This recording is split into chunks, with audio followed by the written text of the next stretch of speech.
Okay.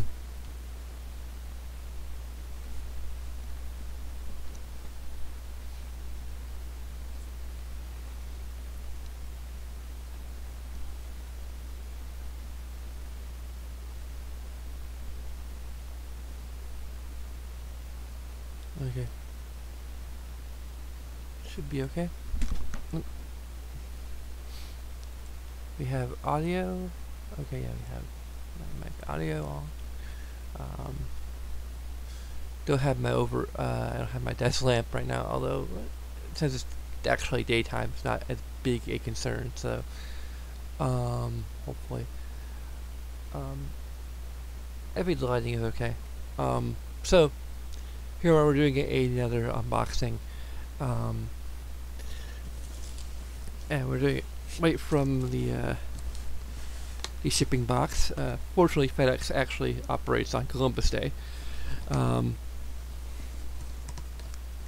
Unfortunately, it was because of a bit of a kerfuffle with the Critical Role campaign guide. Because I pre-ordered this Betrayl at Baldur's Gate and the Critical Role campaign guide in the same order.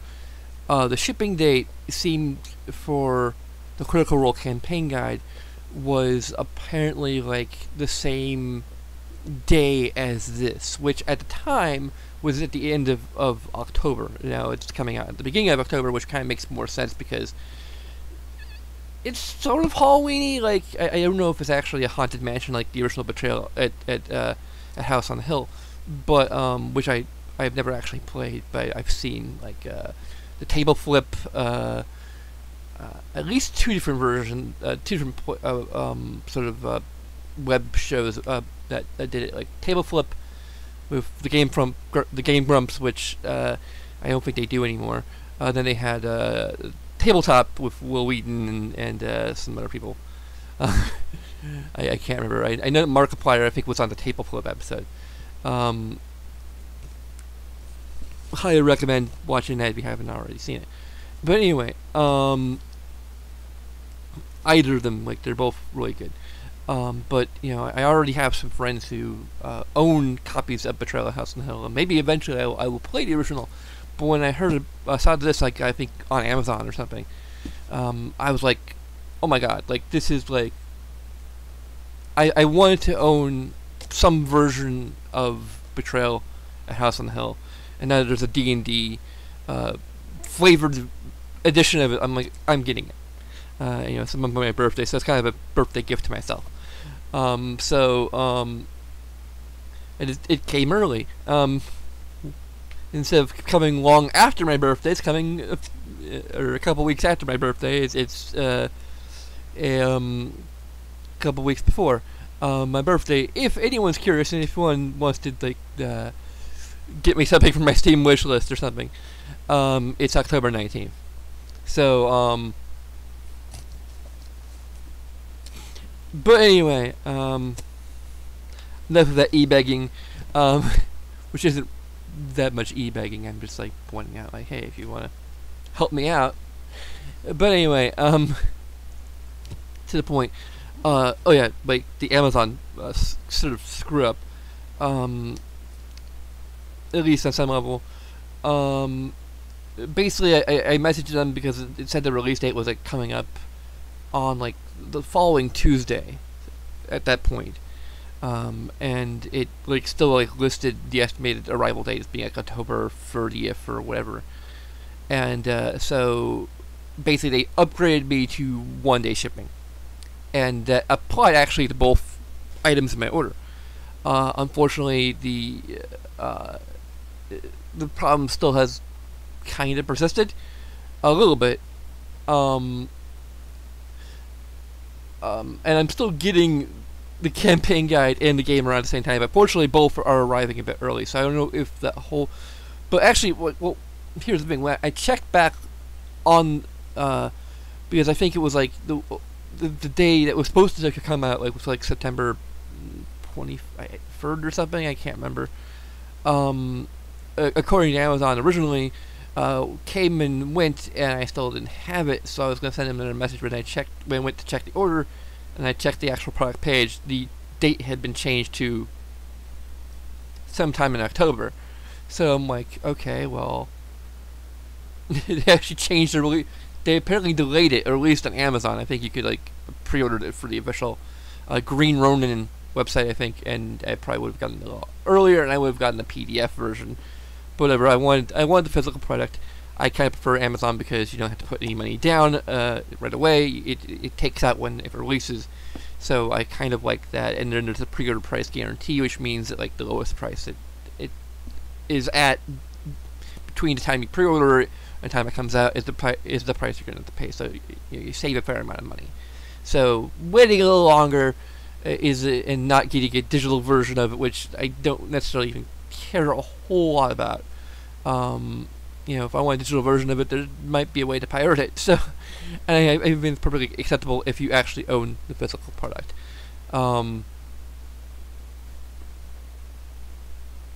It basically just saves you the trouble of going in and scanning all the pages yourself, which would be a fair amount of work. But anyway,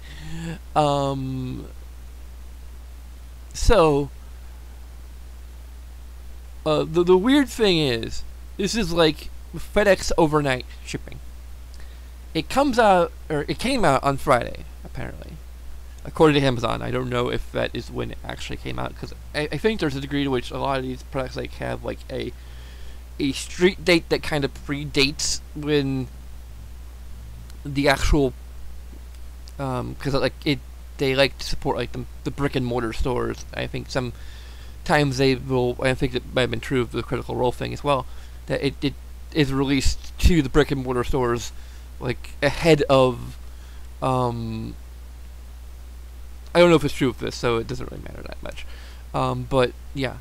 But the thing is, it's overnight shipping. I understand that like I don't get it on release day. If Friday was in fact release day, where I could go and get it in the store, then it's kind of, I don't think I even saved that much. I think I saved like maybe I think less than $1. I think it was like 20 cents or something like that. So it wasn't really that big a savings. But this is the convenience of being able to get it shipped directly to my door. But anyway, despite having 1-day shipping, it released on Friday, and again, I don't expect it to like ship out ahead of time, to get release date delivery on a freaking board game. Because it's kind of a niche product. I understand it, but the weird thing is that I didn't get it on Saturday either. Like it literally, like sometimes it'll give me like a release date, and then it will come out like a bit before. Sometimes even with stuff I've pre-ordered. I think I got Dragon Quest 8 a bit earlier than or I think one of the Dragon Quest games I got like a bit earlier. I think I may have gotten Corpse Party a bit earlier. Some of the 3DS games I got a bit earlier than a release day, I think. But anyway, that's neither here nor there. But the thing is, it was by it being overnight, supposedly called FedEx overnight shipping. It was the long term of it was FedEx overnight delivery for weekdays. So if it's a Saturday, if the day after the overnight, after that supposed overnight shipping happens to be a weekend, you are screwed in terms of like getting it overnight. And I think like you shouldn't call it overnight then. Like if it doesn't get to you the following day, it's not overnight. It's overnight, then overnight, then overnight. Yeah. It's like the night it like shipped on Friday, so there was the night of Friday, the night of Saturday, the night of Sunday, and then Monday. That's 3 overnights. That's 3 nights between the delivery and me receiving the packaging, the package, and the packaging. But that's just my little complaint here, as I'm potentially waiting for people to like maybe even tune in if that's gonna happen. And I also just like telling stories, explaining things. But anyway, I'm getting the Tal'Dorei campaign guide tomorrow. Looking forward to that. I could make a video on that, but it's not really going to be much of an unboxing. It's just going to be kind of going through, flipping through, and like looking at like the art and the neat stuff, and uh, maybe if anyone's actually interested in that, I'm sure there are people who I got from a store already in, or for Green Run who's already done it, so I'm probably like gonna be far behind on that anyway. But anyway, I have it still in my FedEx box here, but I've let's okay, some of the tape was still kind of sticking there, but no big deal. We've got some of this nice little bubble packaging, which looks like some of it's actually, at least one of them have already popped. Looks like most of it's okay. So here we have it, Betrayl at Baldur's Gate, for your viewing pleasure. I don't know when I'll be able to actually play it, because we need to actually get some people together, and that can take some doing. Like, I think the more people are playing it, the better. Like, although no, like play of 2 players could be interesting. Like, you have like a bit of an ending of the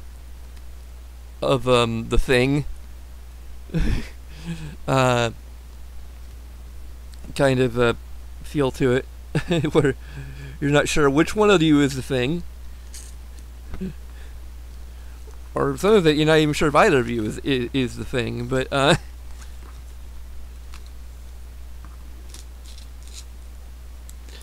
in this case, it's not quite that way, because like obviously one of you is the traitor.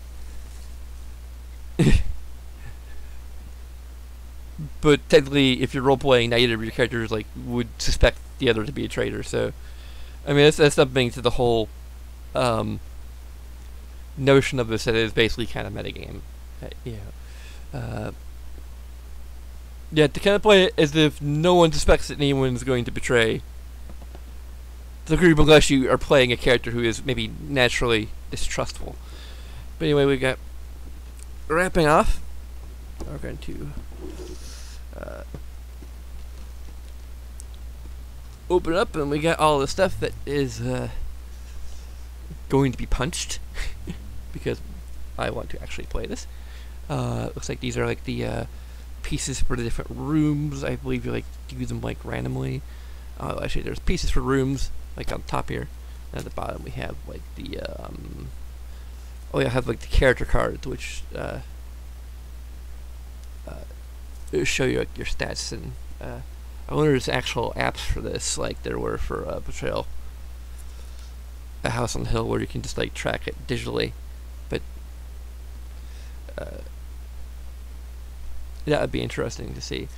It looks like we got like Dragon, Banshee, Iron Golem, Infernal Machine, Medusa. These might be like monster tokens, sort of, except they don't have pictures of the monsters on them, which is maybe a little disappointing. Although if I really wanted to, I could like, I do have the monster manual, so I could just like, if you really want to see what these things look like, I have the pictures. Although you don't know what kind of dragon we're talking about here, so a servant of Baal, whoever that is. I don't know all of my Dungeons and Dragons lore. We have like item piles and item 8, 9, and 10. I take it that items 1 through 7 are in a different thing. We're just gonna try to use my fingernail. I trimmed my fingernails recently, so this might not work. I might need to use scissors, like some kind of barbarian or savage. But I use the term barbarian because it's Dungeons and Dragons, and I would like to rage. Go ahead and use some scissors here. Try to gingerly. There we go. I think I may have actually successfully used my fingernails and not fully realized it. Might need to get some scissors in there anyway. Okay, may not. There we go.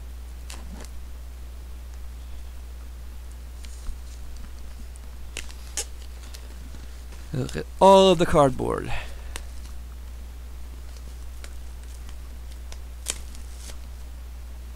So we've got... Oh, actually we do have pictures. Okay. This is just like the other opposite side of the token. I guess I just didn't feel like printing full art on both sides, or for one reason or another. So yeah, we have little tiny pictures. Although if you want to see a full picture, there's the monster manual. So no idea what kind of dragon it is. If it is, I mean, there's a chance that if it's there's something on the master manual that looks like that, then I could probably hunt through it and see which kind of dragon it's supposed to be. Although I'm not really sure. It looks like it could be based on the monster manual art for the 5th edition, but I don't know. I don't recall like seeing a dragon with like a horn like that. I don't know if I actually have the... I have some of the Dungeons and Dragons books on hand, but have a Dungeon Master's Guide, and that's kind of it. I have like all sorts of things piled up here, and I need to really clean my room. Yeah. There's this Curse of Strahd book. We never did finish that that adventure, and I'm hoping to use at least some material from that in the new campaign that I'm hoping to do in the nearest future. I have like a bunch of stuff recorded from our previous session that I'm not sure if I'll ever actually publish, because it's probably going to end up being incomplete, and we live stream I think our first session, and I think it didn't, or I think it was our second session actually that we did, but I didn't know it was doing. I think there's a lot of dropped frames and stuttering, and it was not that great. It's one of the first things I did with this channel, and if I recall correctly.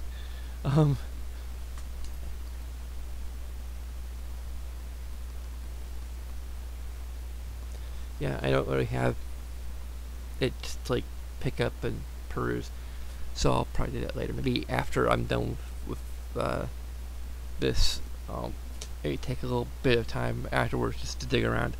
We have some more, I guess, creature tokens and things. I think these are like something I'll probably find out in the manual what all of these are for. It's been a while since I've actually watched those playthroughs, and I don't know, I might see if I can look up a playthrough of Betrayl at Baldur's Gate.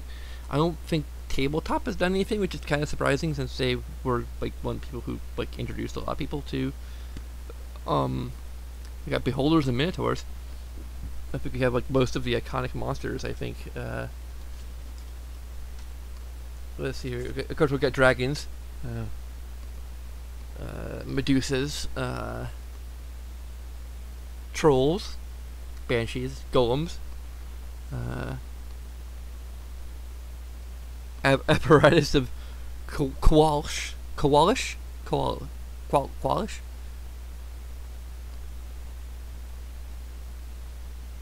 or is it Wallish? Is the K silent?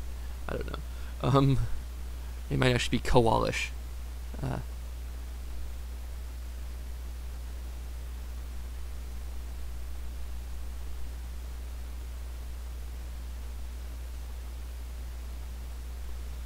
And we've got, I think, most of the classes represented here. We've got a human sorcerer, a half-orc paladin, which is an interesting notion, although if there's any holy class that a half-orc would get into, it would probably be a paladin. Like, I don't see a half-orc cleric, although I would accept a half-orc cleric. like I do like atypical characters. Like that's what am I think? So we have half orc. I think we got most of the races and classes like represented. I think, or I would have to imagine like we have a halfling druid, half orc paladin, a human sorcerer. I don't know if these are all the characters. It makes sense there'd probably be 6.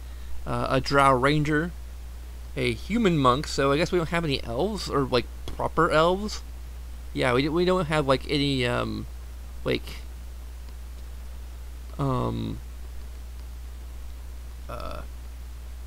interesting. They don't have alignments here. Granted, I suppose given that like anyone could be the traitor, you probably have to like kind of decide what their alignment is on your own. Well, like their alignment would depend on whether or not they are the traitor. It looks like we have some tokens for the characters as well. Although I think there are like little models, so I don't know what these tokens are for. There might be something else. Got obstacles, which are just labeled obstacle. So that's interesting. Spell scrolls, that looks interesting as well. Yeah, I'm trying to think. Like, I don't know if they could really represent all the races that much. I would have like you have 2 humans. Although, granted, I guess if you're portraying it like realistically, humans are the most common race in Dungeons and Dragons, or well, they're one of the common races. So like you expect an elf, you know, to like a regular elf to be in in here, and then at least, or like a half elf. Like heck, they could have made the human monk into a half elf monk, or the sorcerer into a half elf sorcerer, or something like that. At least like the sorcerer is kind of African, for Fedorian or whatever. Faerunian, African Faerunian, African Faerunian. Gotta be politically correct about these. There's an Africa in Faerun, right? I haven't read that much Dungeons and Dragons books. I don't think I've read any of them. I own one of them, which is I've heard one of the best. I actually have a copy on hand in this random box of things.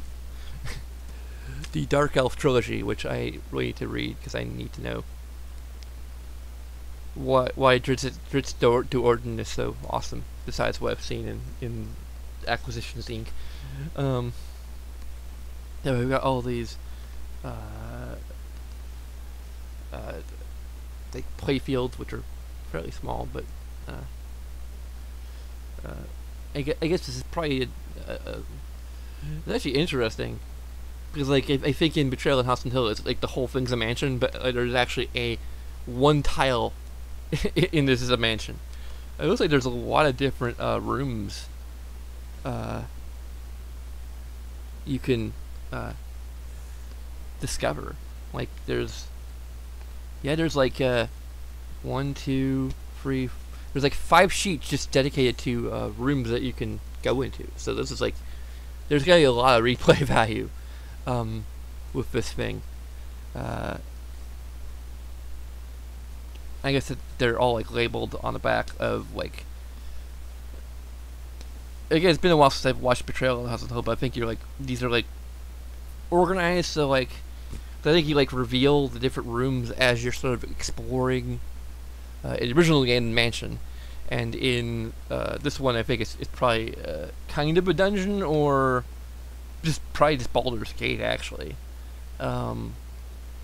Yeah, this is probably like an actual like town, I guess, or city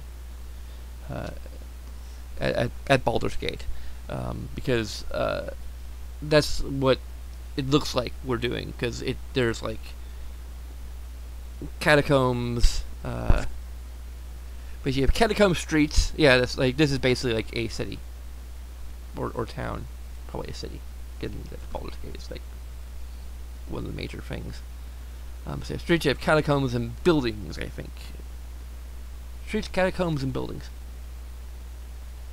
Yep, we have like 3 different categories of locations.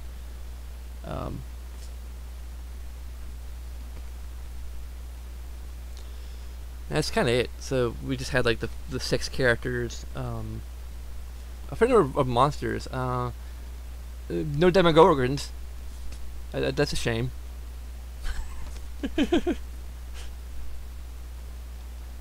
Oh yeah, actually there's yet another page of although I think this may be a special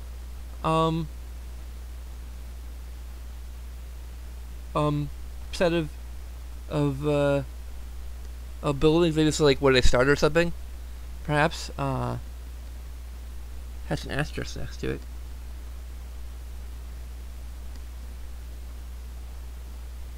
It looks like this might be like the Elf Song Tavern or something. Is where you begin the adventure, as it were.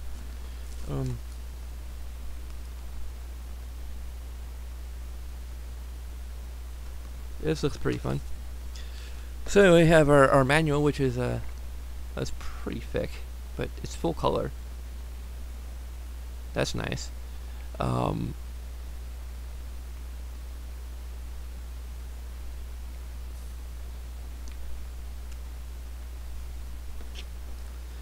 And there's even bigger book. There's 2 bigger books actually. There's like this overall rule book, and then there is 2 books that you do not read until the haunt begins. There's the Trader's Tome, which is for whoever happens to be a trader. I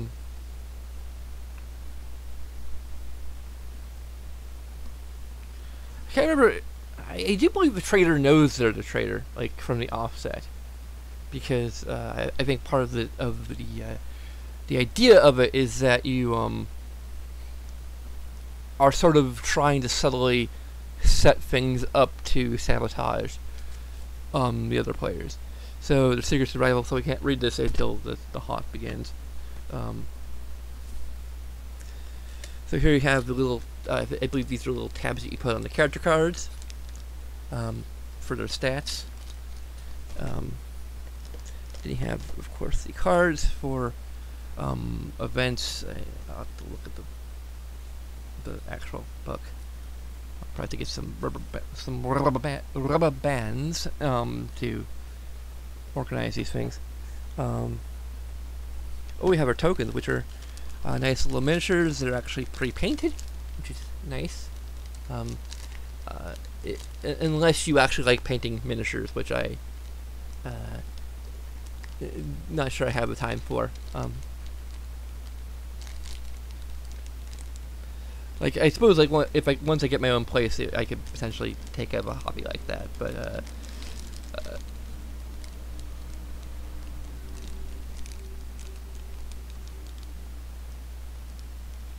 it's also like it involves a lot of fine details. I'm not sure if I have the hand-eye coordination to do that. So, but these are like really nice miniatures, and I don't know, I can potentially create a goblin character, and because I have, although I'm not sure if it's, I don't know, it's actually probably to scale, considering all things considered. Yeah, like this is probably like roughly this.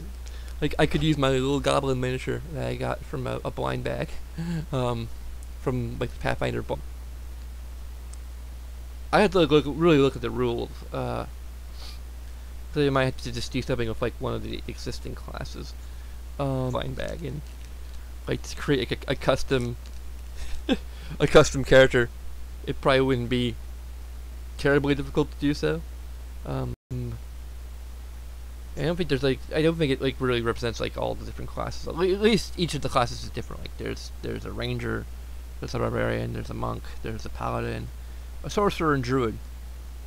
Trying to think of like what's not represented. I think rogue isn't in here, which is interesting. like I can tell who's gonna be really disappointed. Um, Pro Jared is gonna be really disappointed in this game that he doesn't have a rogue to play. Again, it depends on how like it would be cool as a feature to this game. I don't know if it is. It wouldn't like entirely be. It wouldn't necessarily be particularly easy, but like considering that in Dungeons and Dragons, like which is this is partly based, that you could create your own characters. I mean, you wouldn't be able. You had to like forego using either forego using the included miniatures or use one of the included miniatures in place of whatever your character's actually supposed to be, or make your own miniature and use that, which would be probably the ideal thing for anyone who has the resources to either get pre-painted miniatures or to paint them themselves or whatever. Yeah, so we have the dice. I vaguely recall how the dice kind of work. These are very special dice. Like they're basically D6s, but they're special. They have like 3 different results you can get. I think they're fairly even. You have 2 2s. Yeah. Yep. Okay. So like this is like sort of a die free, basically, which you don't normally. Which I mean, if you want to like do some like house rules on your Dungeons and Dragons game and actually have a basically a die free, which I think for some things in even 5th edition there is like an actual like D free that you had to like roll for some things, but I think it's basically just you roll a d6 and you sort of divide by half, basically. If it's over, or I can't remember like what my like I think like no, I don't think you divide by 2. It's like you, if it's 1 it's 1, if it's 2 it's 2, if it's 3 it's 3, but if it's 4 it's 1, if it's 5 it's 2, if it's 6 it's 3. So you only really divide by 2 if you I guess if you roll above a 3. No, that wouldn't work because a 4 would be 2.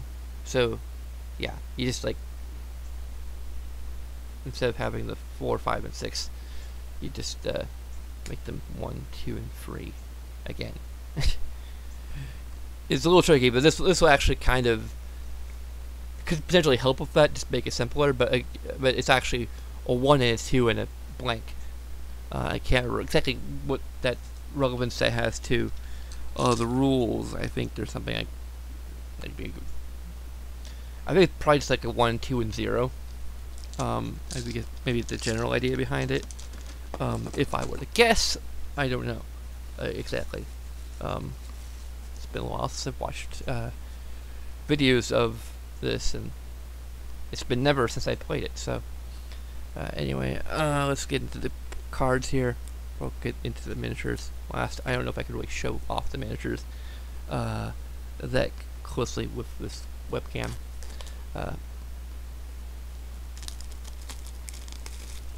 So we've got events.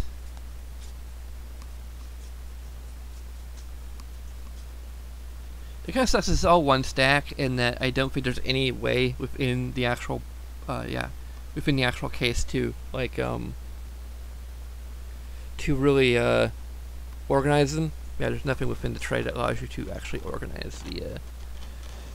I don't think there's anything underneath the tray. No. Okay, so let's put the tray.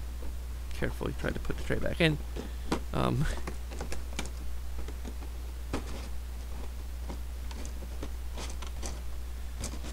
wondering what the tray looks like. Well, take the dice out of there so they don't accidentally fall out. Yeah, this is. I think the cards go here. I'm not sure where everything else goes, but we'll actually figure it out, especially when we punch things out. There might mention in the guide. So we have events, we have omens, which I believe are also part of the original. If I recall correctly, that was also part of the. What are like some rule cards, I guess.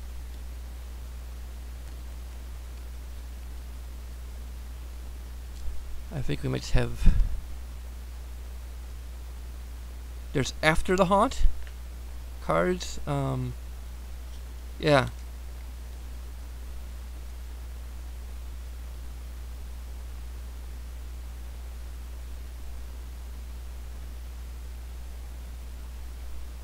So that'll be interesting. So there's events, omens, and items. I believe. Yep, that's. And then there's these after the haunt cards, which I think might be just like random. Look at what the items are. Some of your standard stuff. You got like a vial of poison, a 10-foot pole, which can be useful, probably more in classic D&D. I think a 10-foot pole is actually for checking traps. I think is the main idea for it. Although if you want to like vault over things, maybe. Let me actually see here. Yeah, it's for touching things from a long distance. A shiny rock. A ring of X-ray vision. I don't remember that from 5th edition, but ring of the ram, definitely remember that. Potion of speed. Ring of regeneration. A potion of visibility. A potion of healing. A potion of giant strength. A necklace of fireballs. A locket, a javelin of lightning, a horn of blasting. Don't remember that, but where there's a wall and a horn of blasting, there's a way. Okay, a holy symbol, a helm of teleportation, gambler's dice, a crossbow, a cloak of the bat. Chainmail, caltrops, and a book of vile darkness. Doesn't this darkness make it vile? Anyway, I'm going to go into the events and omens because those are a little even more spoilery than going through the items. Besides, I mainly look for the items because I just wanted to see like how much stuff I recognized from. Like basically mainly the Dungeon Master's Guide, which has a bunch of magic items in it.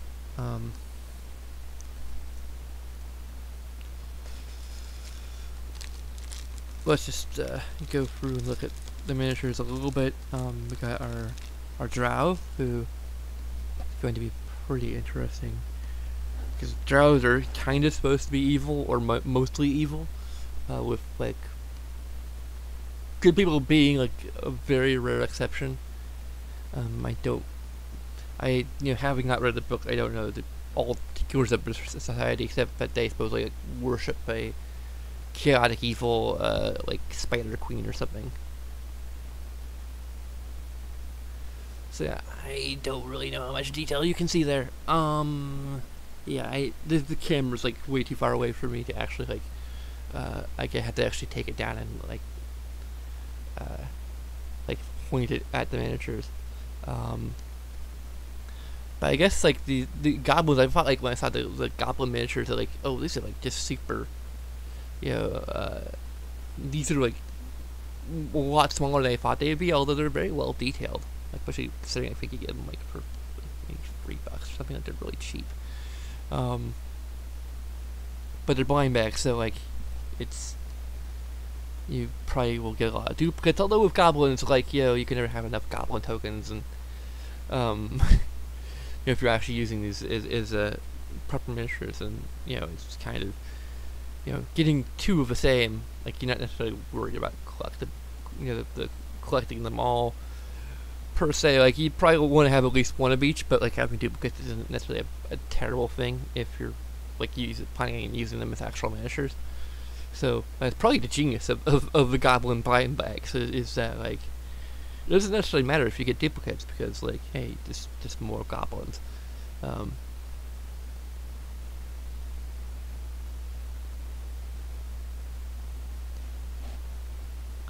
These are pretty like well painted and well detailed.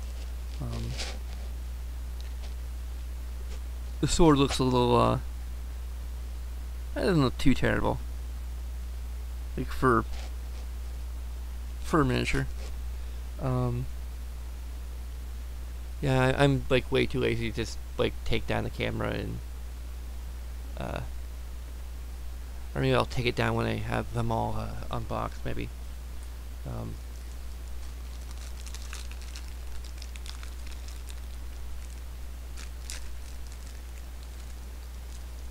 Oh, it's been like 41 minutes. Like, I'm taking my sweet time here.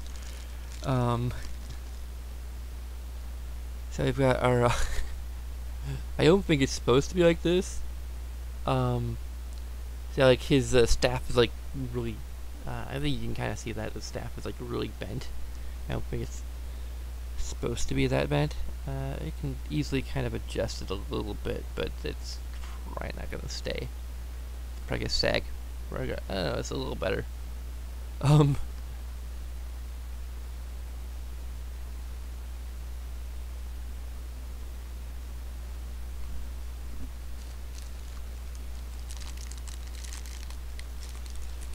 We got our half-orc paladin, which is actually I think the example of the paladin that was in the 5th edition player's handbook. Which actually, I think Spoonie was actually kind of upset with it.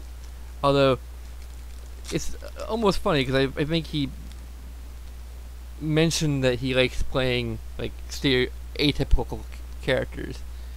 But at the same time, like when you want to have a a representation of what the average paladin looks like, or what the average paladin is going to be, a half-orc isn't really your best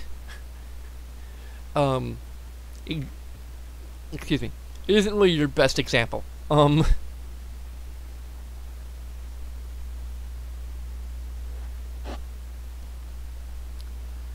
Because it is somewhat important for players to like understand, like, hey, like this is what your average paladin is going to look like.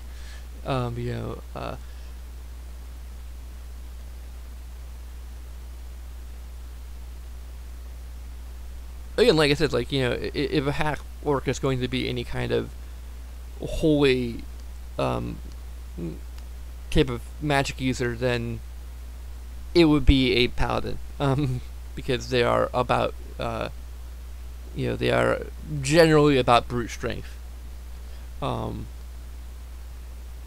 which half orcs are good at. So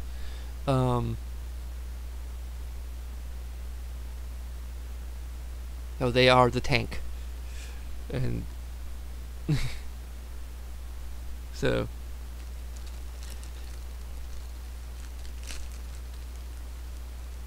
so we have our this is supposed to be a druid, I think. It's like I mean, like, if you have any ability to customize, no, it's a monk. Okay, yeah, it's a monk. That kind of makes sense. Like, I suppose, like, if you wanted to create a rogue character, this would probably also be a fairly good stand-in for a rogue character. Again, this is like really blurry, and I don't think I can get the camera to really focus on it. Again, I'll probably take down the camera briefly to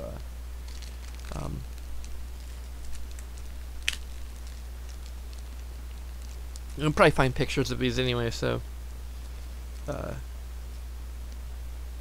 you have your let's see, this guy is a barbarian, which feels me, it doesn't feel entirely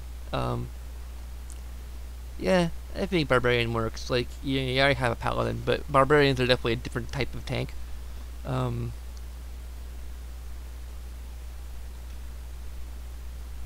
it could be interesting if you could, like, I imagine there'd probably be some sort of rule for, like, raging, hopefully. I imagine each character has, like, at least, like, one particularly special ability. I think, like, probably are a number of special abilities that each of them have, but because it'd be like, if you look at the magic users, like, oh, they're gonna have a lot of different special abilities. Because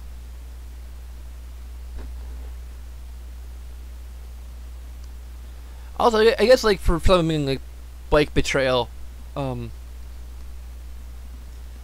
you would need to have you know, kind of a bit of a different sort of paladin, because, you know, anyone can be the traitor, even the paladin. So, which is actually kind of interesting that they included a paladin in this for that reason. But he could be an oathbreaker or a secret oathbreaker. I would imagine would be the potential twist. It's also probably even more of a reason why you would need to know that you're a traitor coming out the gate, because basically, if especially, like, with this being sort of a role based, you know, partly upon role playing game, like, if you're a fan of, like, role playing, or of especially Dungeons and Dragons, you would want to role play. Like, you wouldn't, like, yeah, I'm pretty sure, like, you know that you're a traitor, like, at the start of the game, because the thing is, from a role playing standpoint, if you're playing a paladin, and then, like, after, like, I think the haunt stage or whatever, you, like, realize, oh my god, you know, I am a traitor, then you're like, okay, like, all this time I played him as this holy paladin guy, and now all of a sudden I have to play him as being an oathbreaker or what have you, you know. And this isn't at all part of what I had, you know. Although, like, on one hand, you know, knowing that anyone can be a traitor, even yourself, could potentially, you know. And again, I'm pretty sure, like, the traders decided upon in some capacity at the beginning of the game. I might be remembering wrong, but yeah. If not, then I guess, like, on some level you have to roleplay every character. Like, everyone has to roleplay their character as if they could be the traitor, which might be interesting. Like, you know, you have to, like, you know, roleplay the paladin as if he could be an oathbreaker, and as if it would make sense, and then you can maybe, like, throughout the game, sort of develop in the back of your mind, like, okay, like, this is what, but at the same time, like, the entire backstory or the entire motivation for that character being the traitor is going to be determined by, you know, the cards or whatever, you know. So, like, you can't really even form in your head, like, what, you know, what is it that's making him evil, or you know, what kind of scheme does he really have in mind? You know, what aspects of his background are which actually may be the only problem with creating a custom character, is that you can't really, like, if the traitor things are, like, character oriented in some way, which I would have to imagine for a paladin would have to kind of be. Maybe? I'm kind of curious now, a little bit. Like, are certain traitor, like, storylines or whatever, like, particular to a character? Because if that's true, then you couldn't really create a custom character, at least not as easily. Because, you have to create a custom traitor, and then you would either have to be the traitor for creating that backstory, or you would have to wait until you play several sessions as that character until you finally get around to being the traitor, and then finally you have your own custom little plot that you sort of threw into the shuffle or whatever, however that works. I don't think I actually see there's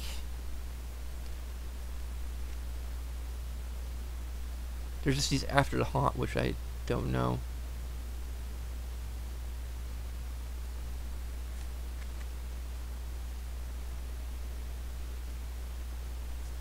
Yeah, so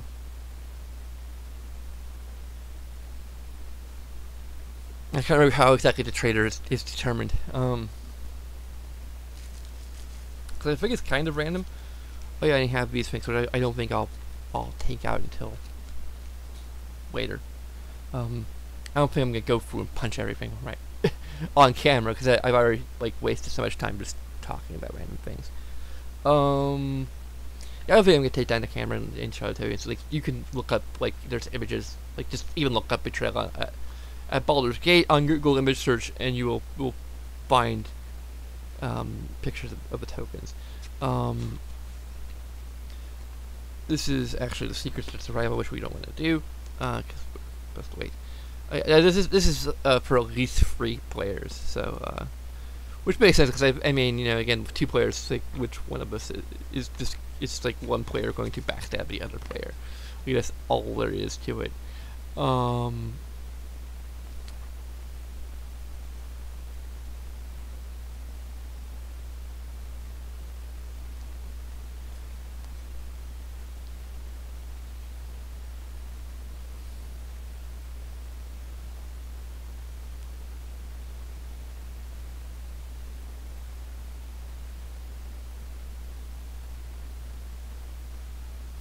Okay, actually there's 2 longer starting tiles. I don't know where the other one is.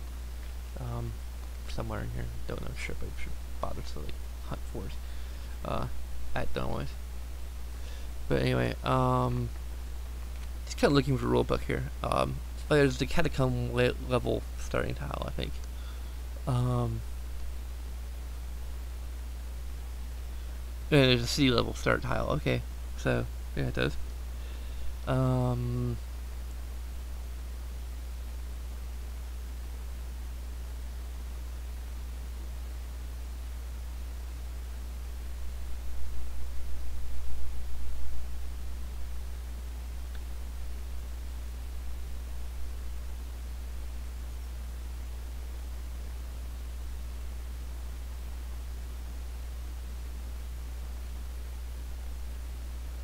Player aid cards.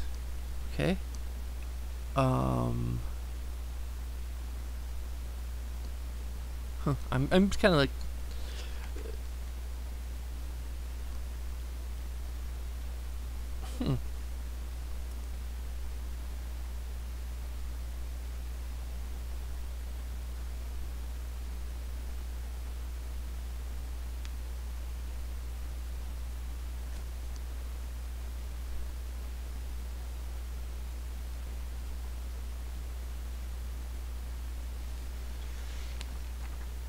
kind of is there a general overview of the rules?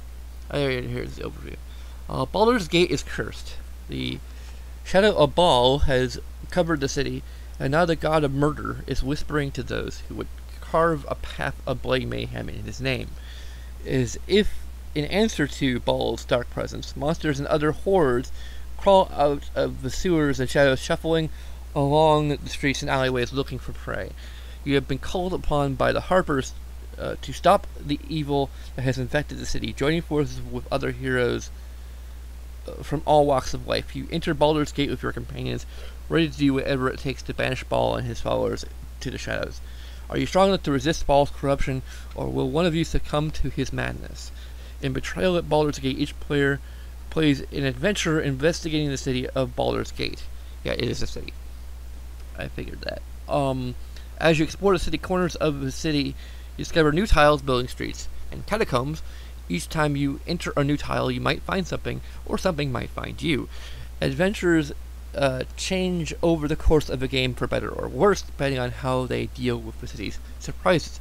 The city is different each time you step out of the relative safety of the Elf Song Tavern.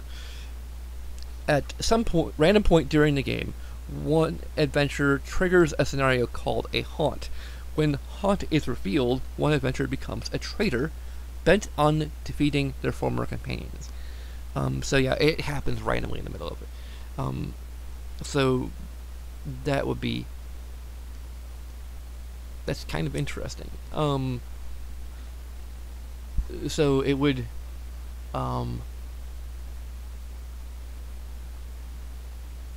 so I wonder if the, again, if the traitor stuff is particular to characters, or if it's like you sort of work it into your character. You sort of have to force it into whatever your character's backstory is somehow. Anyway,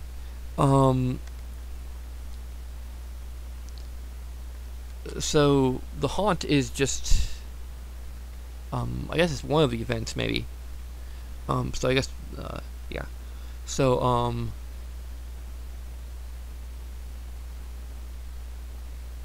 the rest of the adventures become heroes struggling to survive. From then on, the game is a fight between the traitor and the healers, and the heroes. So basically, you have an asymmetrical board game here, often to the death. The game has 50 haunts, and each one tells a different story. All of them are yours to explore as you live or die in Baldur's Gate.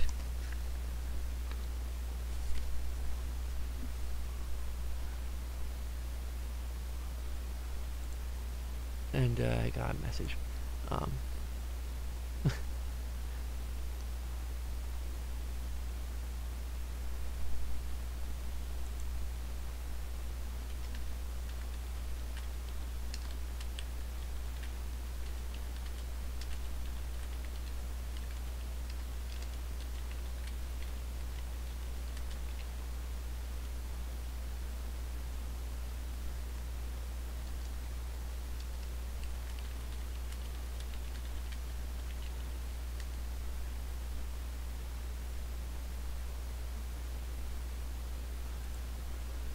So anyway,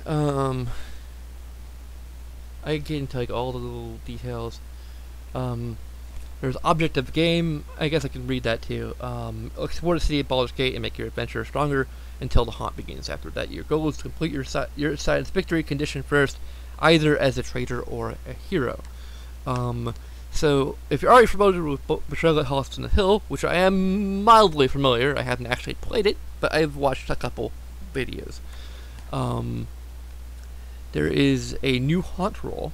When you make a haunt roll, roll dice equal to the number of omen cards already revealed. If you roll 6 or higher, I guess it's because you're rolling multiple dice.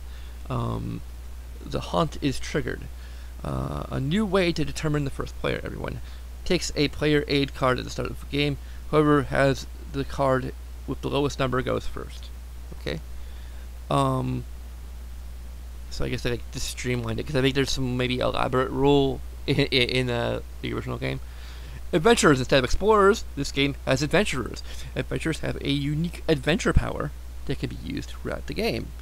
There's city levels. Instead of 3 floors in the house, there's the city of Baldur's Gate has 2 levels, city and catacomb. The city level includes building tiles and street tiles, while this catacomb level includes catacomb tiles. There's tile stacks. Let's start the game layout. The 2 longer starting tiles and separate the rest of the tiles by the color of their base of their backs.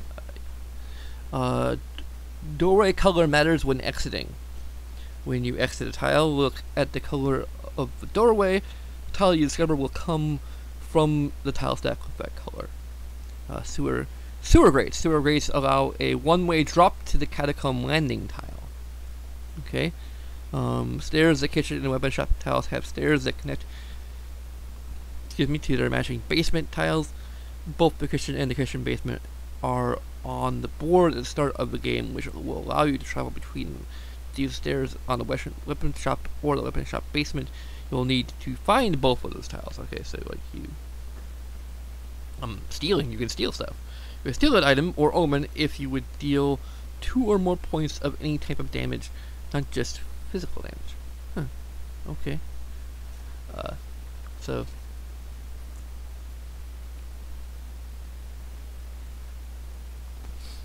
So basically, these things are only relevant once the haunt is revealed. I believe that the secret survival is for the players, and the trader's tome, obviously, is for the trader. So I think you, like, as the player, you read the secrets of survival to, like, kind of know your side of the haunt, I guess, and the trader's tome that reveals the trader's side of the haunt. And actually, I think since the exact haunt is randomized, I'm going to go out on a limb and guess that the exact motivations and plot of the trader are also random and not necessarily... well, it could be.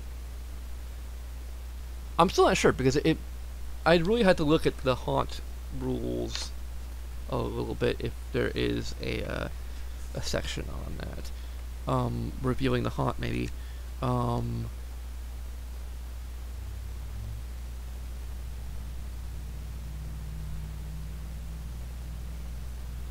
Okay, looks at the haunt chart on the first 2 pages of the Trader's Tome booklet. The chart shows which haunt has been revealed and who is the traitor. That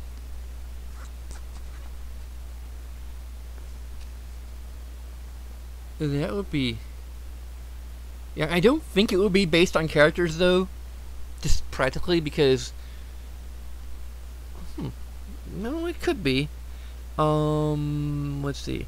The chart lists omen cards across the top and tiles along the left side. Look at the name of the omen card that was drawn before the haunt roll and the tile that the haunt revealer's adventure was on when the omen was drawn.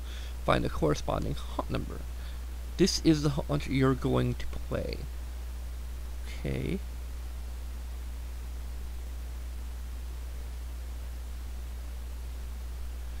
And I guess it would be player based on their number.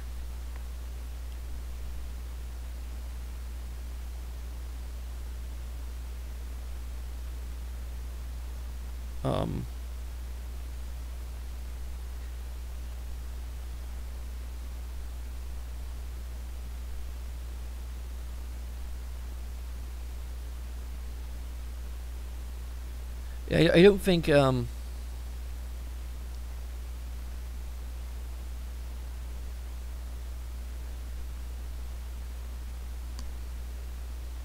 so I think the whole traitor thing is not, like, from what I can understand, it's not based upon which character you're playing as.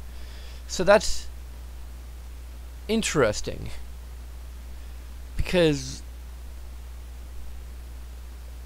again, just from a role-playing standpoint, like, if you're playing the paladin, what do you do? How do you become the traitor if you are a paladin?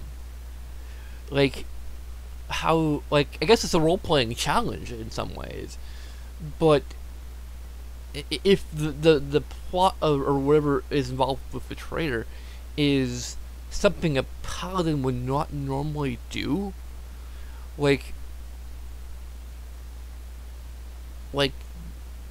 I guess it may have to do, like, ultimately with the corruption of this, evil deity of murder, god of murder, that, like, is somehow going to corrupt even a paladin. Like, is powerful enough that even a paladin would become corrupted by it, and in various ways, apparently. That's just interesting.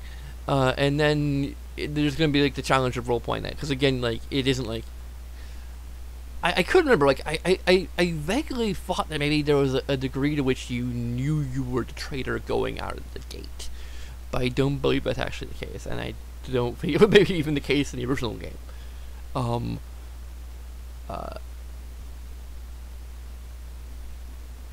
Actually, I don't know if I thought there was maybe a period where you don't know who the traitor is.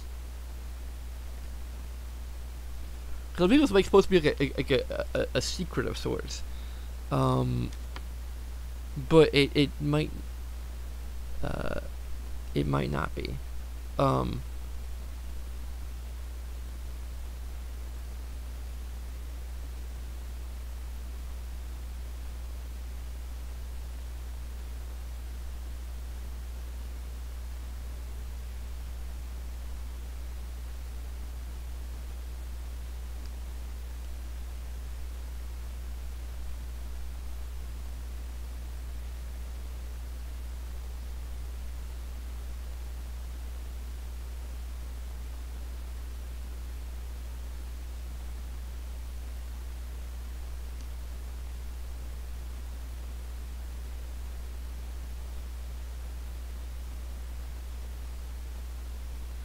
Yeah, I think you kind of know what the traitor is, who the traitor is. Once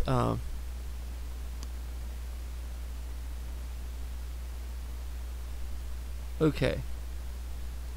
This is like just really interesting. There's like 50 different scenarios, so like this is like infinitely replayable.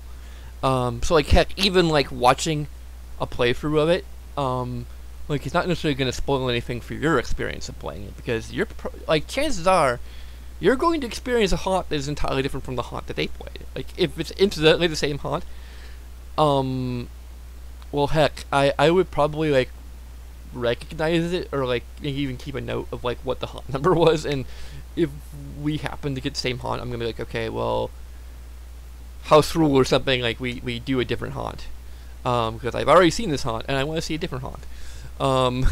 Group has already played that particular haunt and wants to experience something different. You can like go like one up or one down or something like that, like in number. If and I would hope that would not like. It could throw things off, because if it's like dependent on like which tile you start on or whatever, then like the circumstances that if it's somehow based on the circumstances that actually lead to the haunt starting, then it might not work. We just have to like wait until another haunt happens or something. I don't know. Regardless, I'm really excited to actually try and play this, but I need to find at least 2 other people to play it with. So like it'd be interesting. This could be feasible to play online. It's just that the people would have to, I guess, at least have access to like a. Yeah, they need to have access to at least like a couple things. They need to have access to like a copy of the board game potentially. At least 2 players would have to have access to a copy of the board game, I guess. Like, yeah, at least 2 players, and one of those players would have to would actually have to be the one who ends up being the traitor. That's the thing. Like, if the person who turns out to be the traitor is not one of the people who has a copy of the game or of the traitor's tome. Like I'd have to like find like a PDF of it and like send it to them or something.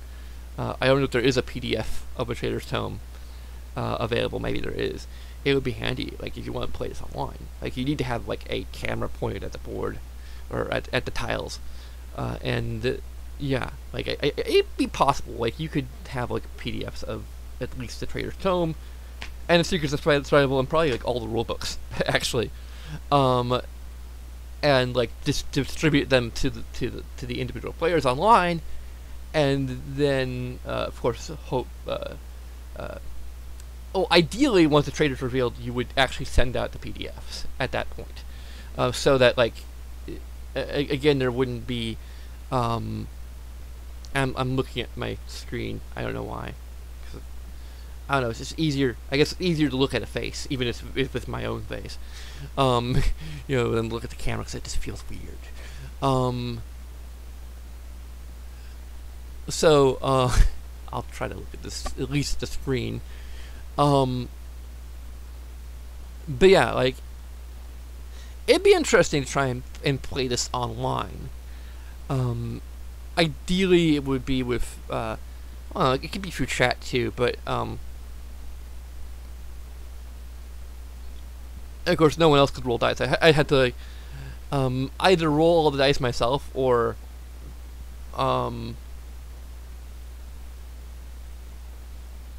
yeah, that's kind of the other thing. I had to like, or they could like get out like some, sort of like if they have a bunch of like D6s, which I mean most people you get just to pop out a game of Yahtzee, potentially.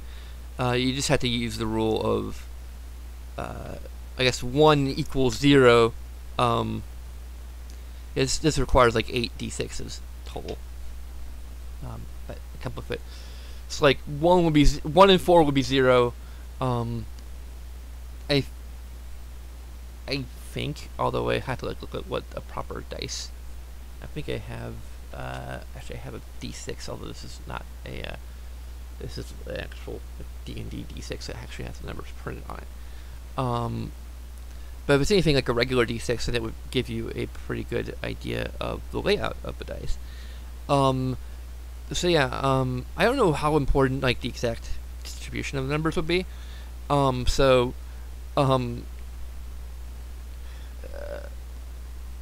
probably would still go with like 1 and 4 is 0, but if you really want to go with what it is, then 1 and 6 would be 0. 4, like orienting with the 1 facing up, which makes sense. Like, but if you want to go with like the exact shape, then 1 and 6 would be 1. Although, if you think of the 0 or the blank side as being a 1, then it would be 1 and 6 is 0. 4 and 3 are 2, and 2 and 5 are 1. You just have to have like a guide to like which sides are like what. It actually might be the best way to do it, just for the sake of having something analogous to like how the original how numbers are distributed. S1 and 6 would be easy to remember, because like the highest and lowest number are actually like nothing. Then you have 3 and 4, which I guess are like next to each other, which are 2. And 2 and 5 are you have to. I had to like maybe even create like a custom table, like just saying like, okay, this is what number equals each number on the actual like dice. Yeah, it'd be kind of weird to play online, but it would be somewhat doable. Again, you know, you had to have all the books in PDF format, more than likely. And then you had to have a camera like pointed at the actual board. You probably wouldn't have the same amount of privacy when it comes to like the actual cards and who has what cards, and there's someone mowing the lawn. But anyway, I should probably sign off now. Like it's been over an hour. But yeah, hopefully I'll be able to like play this. I'm not sure if I'll live stream it. I'll try to record it at least in some fashion. I don't know how. Like my cell phone has very little memory on it. I could record it with my Kindle potentially. Like I have, if my Kindle can record to the micro SD card, that might work. It would be very low. It probably would be fairly low quality, but it might work.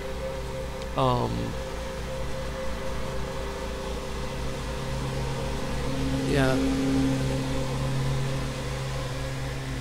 Actually, it is our lawn that's being mowed right now, so yeah, that's gonna be pretty loud. So anyway, that's just my sign to sign out. I might be live streaming something later today, probably actually in the evening at least. I've been tending to stream late at night lately, and I do want to try to get a little earlier in the day. If any avails, I'll probably try to stream something tomorrow.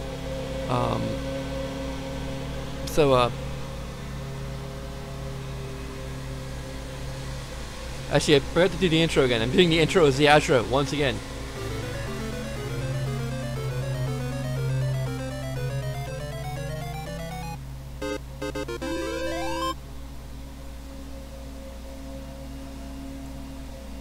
So, okay,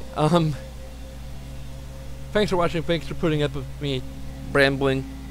I tend to do that.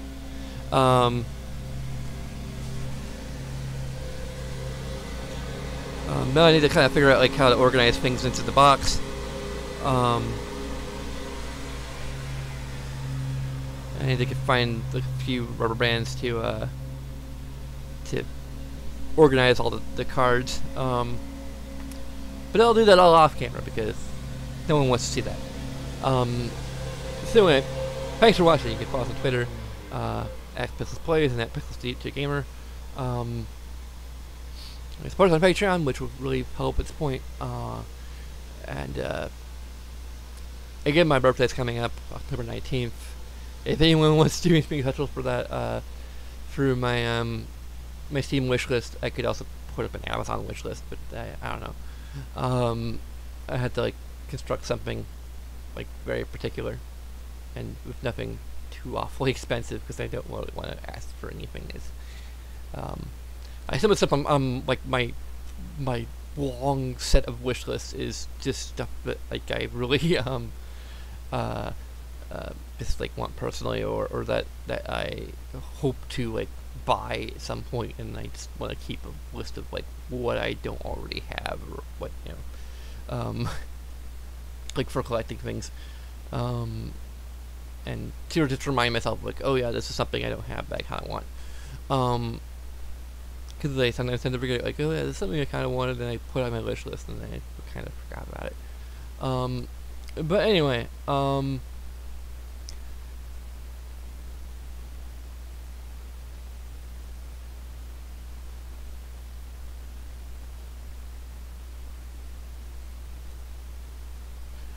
maybe it's a little odd just asking complete strangers for gifts, but like, I don't think most YouTubers even do that, so I don't know if I'll actually end up doing that. Just I'm kind of poor, and yeah. But so are a lot of YouTubers at my tier, so anyway,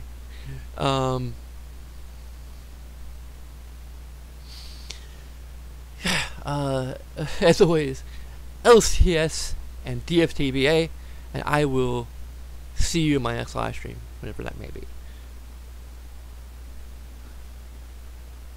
Bye bye.